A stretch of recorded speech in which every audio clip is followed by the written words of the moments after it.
welcome back to my YouTube channel. Jadi di video sebelumnya kan aku abis nge-review produknya Skintific 5 Times Ceramide. Terus ada yang bilang katanya, ih aku jadi pengen deh pakai produk skincare. Tapi tolong dong rekomendasiin aku produk skincare untuk pemula yang bagus, murah, dan gampang dicari. Plus apa aja step-stepnya. So, in this video, aku bakal merekomendasikan produk skincare untuk pemula yang ringkus-ringkus aja, simple atau basic skincare, yang bagus, murah, di bawah 100.000, gampang dicari, dan worth it. Some of the products that I mentioned based on my skincare routine and people choices. Dan aku bakal taruh di description box link buat Bella kalau mau belanja produk skincare-nya. So, let's get started! Produk skincare yang penting banget buat dipakai, yang pertama adalah cleanser atau pembersih muka. Misalnya nih, kita baru pulang dari sekolah atau dari kantor gitu kan, kita harus membersihkan muka kita. Tapi sebelum kita membersihkan muka pakai sabun pencuci muka, kita bisa pakai produk micellar water. Kenapa? Karena micellar water itu dia dengan kandungan partikel pembersih yang kecil, berukuran sangat kecil atau mikro gitu. Dia bisa membersihkan wajah kita jauh lebih efektif daripada sabun cuci muka. Jadi, dengan pakai micellar water, dipastikan wajah kita bakal jauh lebih bersih daripada cuma pakai sabun cuci muka. Sebenarnya, selain micellar water, ada banyak opsi buat membersihkan muka sebelum menggunakan sabun cuci muka. Tapi, kenapa harus micellar water? Karena micellar water itu murah dan gampang dicari, dan cara pakai micellar water pun gampang, tinggal sediain kapas dan juga micellar water deh, tinggal dituangin dan usap ke wajah. Dan micellar water itu ada banyak sekali jenisnya dan juga merek ya, entah itu dari Garnier, dari Nivea, tinggal kita sesuaiin dengan kebutuhan dan cocoknya pakai produk apa. Kalau aku sendiri, aku pakai produknya Nivea micellar water atau Micellar Air Skin Spray karena dia ini mengandung 0% alkohol menurut klaimnya ya. Setelah menggunakan micellar water, kita bisa lanjut pakai sabun cuci muka. Kalau aku sendiri itu pakai sabun cuci muka dari Senka Perfect Whip. Sebenarnya aku pakai produk ini tuh kayaknya udah lebih dari 2 tahun atau 3 tahun gitu ya. Kenapa aku pakai produk ini? Sebelumnya aku udah pernah pakai produk sabun cuci muka dari Pond's, dari Hada Labo, terus dari Clean and Clear kalau nggak salah ya, tapi nggak cocok karena ada sensasi kayak ketarik dan kering gitu ya, pokoknya nggak enak banget sih. Nah, kalau aku pakai produk ini tuh karena Senka Perfect Whip ini tuh dia tuh lembut gitu ya, nggak ngerasa ketarik, cara pakainya gampang, tinggal aku taruh, misalnya nih aku biasa pakai 1 ruas jari segini, terus abis itu aku kasih air deh, terus aku usap-usap sampai keluar busa. Habis itu aku tinggal bersihin muka aku pakai sabun cuci muka. Aku ingat banget waktu itu aku pakai Senka Perfect Whip ini dalam kondisi wajah yang berjerawat parah waktu itu ya, waktu aku kuliah. Aku sebelumnya pakai produk yang khusus buat kulit yang berjerawat, ternyata nggak cocok gitu kan. Dan ternyata aku mendapatkan sebuah kesimpulan nih, ternyata produk yang klaimnya khusus yang berjerawat itu nggak sepenuhnya cocok untuk kulit yang berjerawat. Yang paling penting dari skincare itu untuk yang kulit berjerawat dapat melembabkan, tidak menyebabkan kering, ketarik gitu kan. Dan akhirnya aku pakai Senka ini. Dan emang beneran terbukti kayak kemerahan bekas jerawat aku itu udah mulai berkurang saat itu, dan muka aku jadi ngerasa ini yang namanya lembut dan nggak stres. Kadang tuh kan kita stres kan, kita pakai produk yang klaimnya emang khusus untuk berjerawat, itu malah bikin kulit kita kering, dan ketika kulit kita itu kering malah jerawatnya makin banyak gitu kan. Jadi emang yang paling benar itu pakai produk yang melembabkan dan nggak bikin kering gitu.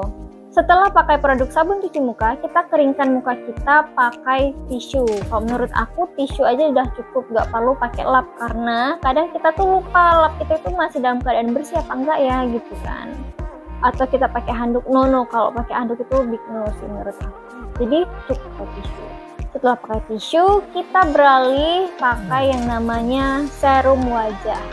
Nih, kalau misalnya serum wajah nih, fungsinya itu banyak banget. Ada yang fungsinya buat meredakan jerawat, meredakan kemerahan, melembabkan, mencerahkan, dan lain sebagainya. Nah, kalau aku sendiri ya, aku akhir-akhir ini nyobain produk serum dari Implora. Ini salah satunya adalah Luminous Brightening Serum. Ini tuh harganya di bawah 50.000 malahan. Dan menurut aku bagus gitu loh. Dan Implora ini kan produk baru nih. Kalau dilihat-lihat produk Implora itu agak mirip something ya.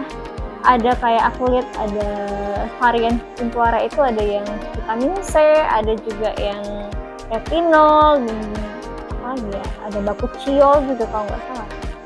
Kalau misalnya salah, maaf ya. Selain dari Implora ini, aku juga pernah nyobain Wardah Brightening Serum atau Wardah White Secret kalau nggak salah ya.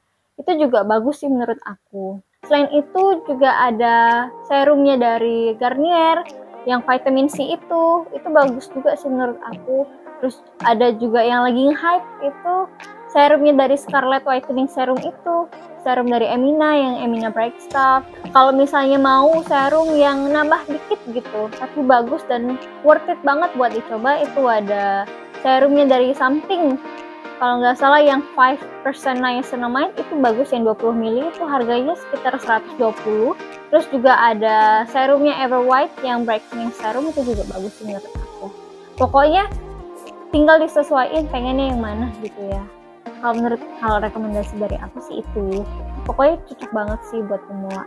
Setelah pakai serum, kita lanjutkan dengan menggunakan moisturizer. Kalau aku sendiri, aku pakai moisturizer dari Natur Republic.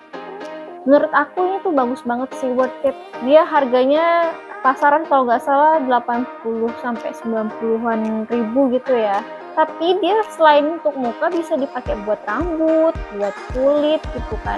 Pokoknya banyak banget manfaatnya, dan sebesar ini 300 ml, banyak banget kan, dan menurut aku worth it banget sih buat pakai moisturizer ini. Kalau aku pakai Natrep ini biasanya di malam hari sebagai sleeping mask, tapi kalau misalnya mau dipakai pas pagi juga boleh, disesuaiin. Kalau aku karena kulit aku cenderung normal to oily, jadi aku nggak pengen terlalu berat ya, karena ini konsistensinya tuh tebel gitu kan, agak berat gitu. Jadi aku kurang suka kalau dipakai pas pagi, jadi aku pakainya pas malam doang gitu kan. Natrep ini juga bisa dijadiin campuran pakai masker organik gitu kan. Dan sebuah life hacks dari aku pakai Natrep ini di bagian wajah yang ada bekas jerawat yang kemerahan, sama kalau misalnya lagi ada jerawat, biar lebih kalem, lebih tenang. Dan selain Natrep, sebenarnya sekarang udah banyak banget ya produk aloe vera, tapi emang pelopornya dari Natur Republic. Misalnya nih aku sekarang juga nyobain aloe veranya dari Misha yang Sika Aloe. Ini juga bagus sih menurut aku. Kalau rekomendasi aku sih untuk sementara Natur Republic gitu.